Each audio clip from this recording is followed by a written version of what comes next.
Assalamualaikum warahmatullahi wabarakatuh. Alhamdulillahi rabbil alamin. Allahumma sholli ala sayyidina Muhammad wa ala ali sayyidina Muhammad. Kali ini saya bagikan kisah nyata yang berkaitan dengan mimpi seorang ibu yang bermimpi tentang anaknya yang mau merantau ke Kalimantan. Beliau, saudara kita ini, menuliskan pengalamannya itu di kolom komentar channel YouTube saya. Namun komentarnya itu saya perbaiki kalimatnya supaya mudah dipahami Anda semua. Kurang lebihnya beliau itu menceritakan bahwa ketika beliau itu mau pergi merantau kedua kalinya ke Kalimantan tahun 1998. Beliau sudah beli tiket pelni 66.000 untuk 8 orang dan 4 hari lagi mau berangkat. Tapi pada hari keduanya ibunya beliau bertanya kepadanya, "Kamu mau pergi kemana?" Beliau menjawab, "Mau balik ke Kalimantan lagi." Kemudian ibunya bercerita tentang mimpi yang dialaminya, bahwa ibunya itu mimpi tentang anaknya itu naik gunung rame-rame dan anaknya terpleset jatuh digendong balik ke rumah. Kemudian ibunya berpesan kepada anaknya tersebut dan berkata, "Kamu kalau bisa jangan berangkat." Anaknya jadi bingung, terpaksa membatalkan keberangkatannya. Kemudian anaknya itu mengantarkan kawan-kawannya yang mau ke Kalimantan melalui Geleduk Tulungagung. Setelah 16 hari, Sabtu malam 2 pagi, mungkin jam 2 pagi maksudnya, teman-teman beliau ini datang jalan kaki dari terminal Tulungagung. Temannya cerita kalau pabrik yang dulu tempat mereka kerja itu sudah tutup. Masya Allah, ya, terima kasih saudara kita yang telah menuliskan pengalamannya yang berkaitan dengan mimpi yang dialami ibunya itu yang menjadi kenyataan. Ya, karena tulisan beliau ini kita akhirnya bisa mengambil hikmah bahwa mimpi itu bukan hanya sebagai kembang tidur seperti pemahaman orang awam di luar sana. Ya, jadi ibunya itu bermimpi anaknya naik gunung, terpleset jatuh lalu digendong balik ke rumah. Yang maknanya anaknya itu pasti tidak berhasil mencapai tujuannya untuk bekerja di Kalimantan. Sehingga ibunya dengan sifat kasih sayangnya, dengan petunjuk Allah tersebut melalui mimpinya, beliau mengimani mimpi itu dari Allah sehingga disampaikan kepada anaknya sebagai wujud kasih sayang seorang ibu terhadap anak supaya tidak celaka. Dan anaknya pun patuh kepada ibunya. Nah, ini manfaat bagi anak-anak yang patuh terhadap orang tua. Akhirnya Allah hindarkan dari bencana. Daripada teman-temannya yang tetap berangkat ke sana ternyata sia-sia, capek belaka, berjam-jam di perjalanan, ya buang-buang materi, tenaga, ya mungkin perasaan, mungkin bisa jadi kecewa nantinya, mengeluh, kembali ke kampung halaman, tapi tidak membawa hasil. Karena apa? Ternyata tempat kerjanya tutup. Nah, itu kan tidak diketahui. Nah, seperti itulah Allah itu kalau menginginkan seorang hamba itu diberikan petunjuk melalui mimpi yang salah satunya adalah memang bagian dari syariat Islam. Ya, maka orang yang mendapat mimpi jika merespon dengan benar, dia akan selamat. Tapi kalau misalkan tidak merespon mimpi tersebut, misalkan menganggap bunga tidur, menganggap itu tidak ada artinya, maka orang yang mendapatkan mimpi itu bisa mendapat keburukan jika memang mimpi tersebut mengandung pesan peringatan bahwa akan ada bahaya.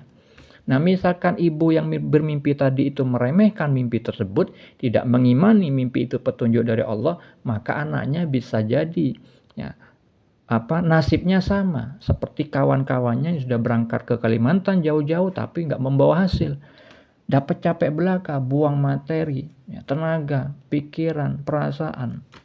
Nah, untuk mimpi, masalah mimpi tentang gunung, saya pun sudah mengalami, tapi hal itu dialami istri saya.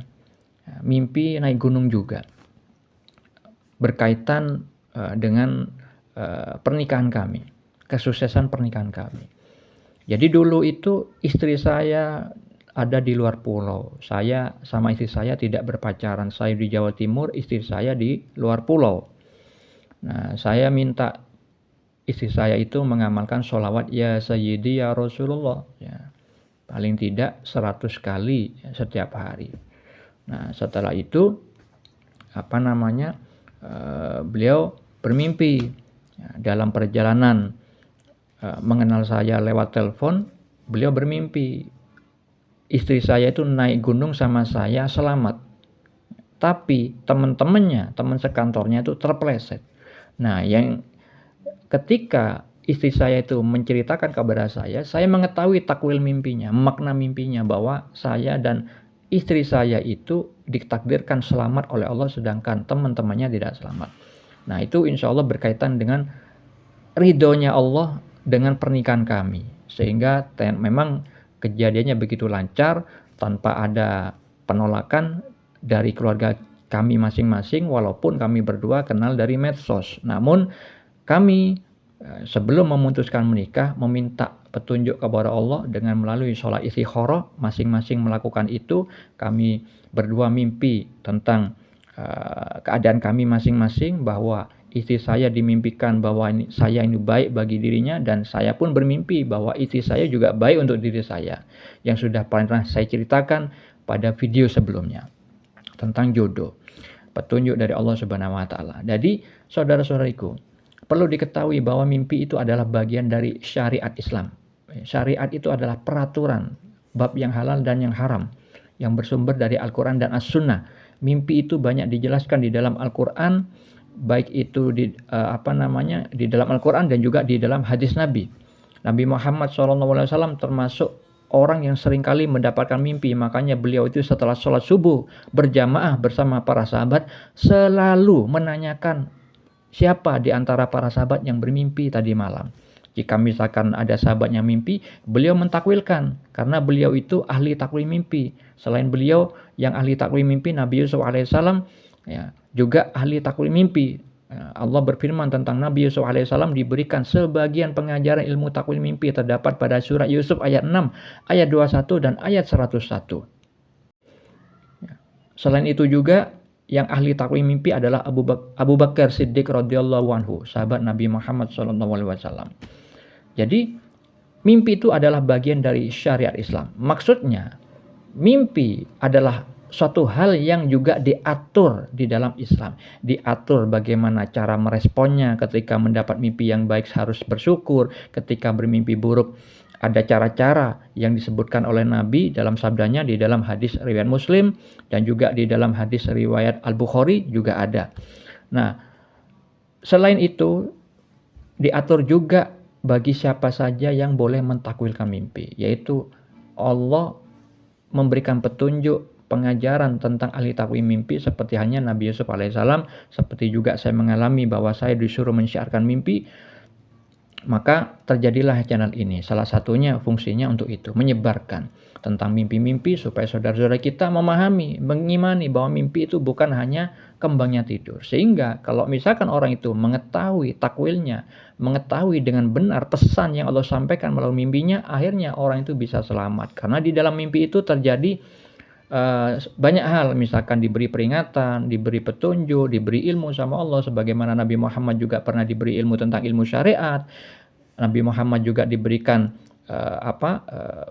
bukti bahwa mimpinya akan menjadi kenyataan di dalam kehidupan nyata yang ada di Al-Qur'an. Jadi seperti itu saudariku.